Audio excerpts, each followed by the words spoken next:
ಅವರು ಹೋಗ್ತಾರೆ, ಕಾಂಗ್ರೆಸ್ ಅವರು ಹೋಗ್ತಾರೆ, ಜೆಡಿಎಸ್ ಅವರು ಹೋಗ್ತಾರೆ. ಭೈರವಿ ರಿಪೀಟ್ ಮಾಡಿ ಸರ್ ಜೋರಾಗಿ. ಶತ್ರು ಭೈರವಿ ಯಾಗ, ಶತ್ರುವಿನ ಸಂಹಾರ ಯಾಗ, ಶತ್ರು ಭೈರವಿ ಯಾಗ.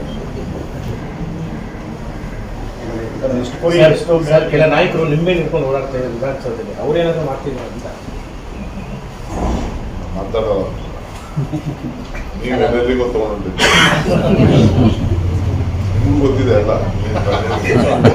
ಸರ್ ಕಾಂಗ್ರೆಸ್ ಅವರು, ಬಿಜೆಪಿ ಅವರು, ಜೆಡಿಎಸ್ ಎಲ್ಲರೂ ಹೋಗ್ತಾರೆ ಸರ್ ತಮಿಳಿಗೆ, ಕೇರಳಕ್ಕೆ ವಿಶೇಷ ಬೇರೆ ಪೂಜೆ ಮಾಡಕ್ಕೆ, ಈ ರೀತಿ ಕಾರ್ಯಕ್ರಮಗಳು ಮಾಡ್ಕೋಬೇಕು. ಅವಾಗ ರಾಜಕೀಯದವರು ಏನಾ ಸರ್? ರಾಜಕೀಯದವ್ರು ಮಾಡ್ದೆ ಯಾರು ಅಲ್ಲ, ನಿಮ್ಗೆ ಅಪೋಸಿಟ್ ಪಾರ್ಟಿ ರಾಜಕೀಯ ನೀವು ಹೇಳಿದ ನಂತರ ಯಾರು ಮಾಡ್ಬೋದು ಅನ್ನೋ ಅಷ್ಟೇ ಏನಿಲ್ಲ. ಯಾವ್ದಾದ್ರು ಟ್ರೈನ್ ಮೇಲೆ ಹೋಗಿ ಮಾಡಿ രാജരാജേശ്വരി ദേവസ്ഥാനದ ആശുപത്രിയിൽ ചെക്ക് ಮಾಡಿ അത്രയും. ഏറ്റവും പുതിയ വാർത്തകളും വിശേഷങ്ങളും വിരൽത്തുമ്പിലറിയാൻ സീ മലയാളം ന്യൂസ് എല്ലാ ഡിജിറ്റൽ പ്ലാറ്റ്ഫോമുകളിലും ലഭ്യം.